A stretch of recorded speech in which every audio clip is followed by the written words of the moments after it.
तो non ferrous metal और allies, that means यहाँ पर हम लोग डिस्कशन करेंगे नॉन फेरस मेटल्स और एलाइज के बारे में। तो non ferrous metals are those which contain a metal other than iron as their chief constituents। Basically इसमें हम लोग क्या करें, इसमें various non ferrous metals used in engineering practice are aluminium, copper, lead, tin, zinc, nickel ETC and their alloys. तो इसमें हम लोग देखेंगे aluminium, copper, lead, tin, zinc, nickel ETC and their alloys के बारे में। और basically non ferrous metals and their alloys are discussed in this brief. पहले बात करेंगे हम लोग नॉन फेरस मेटल्स में। पहला आता है आपका number 1, that is your aluminium and it's alloy. Aluminium और इट्स अलॉय के बारे में जब बात करते हैं तो हम लोग जानते हैं कि जो चीफ सोर्स होता है एल्युमिनियम का वो होता है इस क्लेवली मिनरल, जिसको हम लोग बोलते हैं बॉक्साइट। तो चीफ सोर्स एल्युमिनियम का है वो clayey mineral called bauxite which is the hydrated aluminium oxide, जिसको हम लोग हाइड्रेटेड एल्युमिनियम ऑक्साइड भी कहते हैं। और it is extensively used in aircraft and automobile components. तो जो सबसे अधिक यूज जो होता है वो हम लोग यूज करते हैं एयरक्राफ्ट एप्लीकेशंस और ऑटोमोबाइल के बेसिक कंपोनेंट्स में, where saving of weight is an advantage. The main aluminium alloys are as followers. तो आपने देखा कि जो चीफ सोर्स ऑफ एल्युमिनियम का है वो क्लेवली मटेरियल जिस कार्ड bauxite which is the hydrated aluminium oxide है, और जबकि it is extensively use in aircraft and automobile components where saving of weight is an advantage. तो पहला मेन एल्युमिनियम अलॉय जो आता है वो आपका आता है ड्यूरेलियम। ड्यूरेलियम, तो ड्यूरेलियम में हमें क्या याद करना है, हमें याद करना होगा दैट इज योर कॉपर, जिसका परसेंटेज है 3.5 से 4.5%। तो यहाँ पे जो परसेंटेज है वो याद करना आपके लिए बहुत ज़्यादा जरूरी है कि ड्यूरेलियम अगर होगा, ड्यूरेलियम, जो ड्यूरेलियम में कॉपर जो होगा वो 3.5 से 4.5%, मैग्नीशियम जो होगा वो 0.40 है से 0.70, और मैग्नीज और मैग्नीशियम का परसेंटेज आप याद रखोगे अप्रॉक्सीमेट सेम लिखेगा। तो यानी आपको एक याद करना होगा, और मैग्नीज और मैग्नीशियम जो होगा वो ऑटोमेटिकली सेम होगा, यानी मैग्नीज और मैग्नीशियम जो होगा 0.40 से 0.70% ही रहेगा। और जो कॉपर है वो 3.5 से 4.5 है, and the remaining is aluminium. तो यानी कॉपर, मैग्नीज, मैग्नीशियम। ड्यूरेलियम के लिए क्या क्या है, copper, manganese, magnesium, and their remaining is aluminium. This alloy possesses maximum strength, about 400 MPa, and after heat treatment and age hardening. After working, if the metal is allowed to age for 3 to 4 days, it will be a hardened. This phenomenon is known as a age hardening. तो यहाँ पर हमें as hardening के बारे में भी बताया जा रहा है कि एज हार्डनिंग क्या है और क्या फिनोमिनन है उसका। तो पहले तो ड्यूरेलियम के लिए परसेंटेज याद रखेंगे कि copper, manganese, magnesium and remaining is aluminium. और जो एलॉय प्रोसेस करा मैक्सिमम स्ट्रेंथ जो है उसकी after the heat treatment and age hardening की, वो है आपकी। और after the working of if the metals is allowed to age for 3 to 4 days it will be harden. This phenomenon is known as a age hardening. तो this is the duralumin. And next is the Y alloy. जब Y alloy की बात करते हैं तो Y alloy क्या है, Y alloy it is also called a copper aluminium alloy.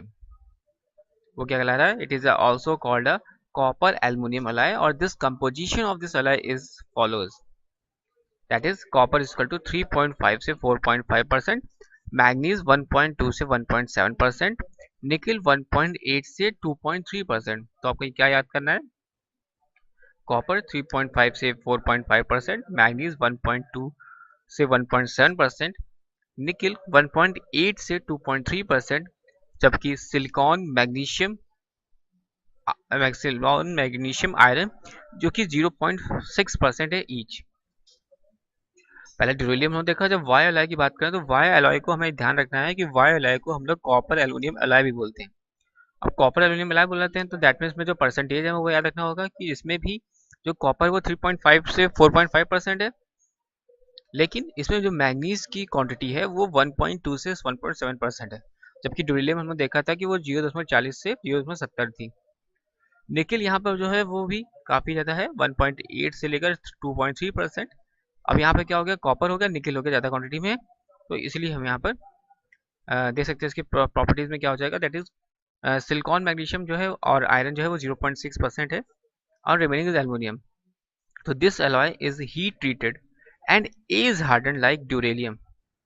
So it is the better strength than duralium at higher temperature. तो ये हमें क्या मिल रही है, इसमें बेटर स्ट्रेंथ मिल रही है हाई टेम्परेचर पर also. This is the Y alloy। अब नेक्स्ट आता है दैट इज योर मैग्नेलियम। बात कर रहे हैं यहाँ पर मैग्नेलियम की। तो मैग्नेलियम की जब बात करते हो तो it is made by melting the aluminium with 2 to 10% magnesium in a vacuum. तो यहाँ ध्यान रखिएगा मैग्नेलियम, तो ये कब मिलेगा, ये कैसे बनेगा, ये जब बनेगा आपका, it is made by melting the aluminium with 2 to 10% magnesium in a vacuum and the cooling in a vacuum या under a pressure of 100 to 200 atmosphere.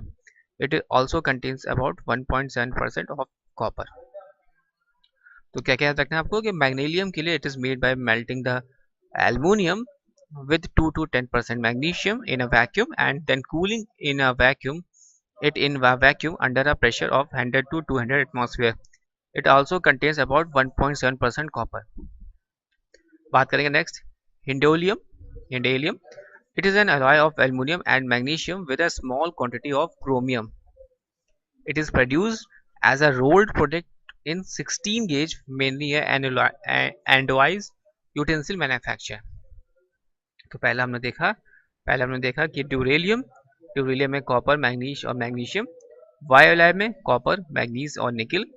मैग्नेलियम में हमने बात करी यहाँ पर कि हम इसको made by melting the aluminium 2 to 10% magnesium in vacuum और देन कूल कर रहे हैं इन वैक्यूम या under pressure of 100 to 200 atmosphere.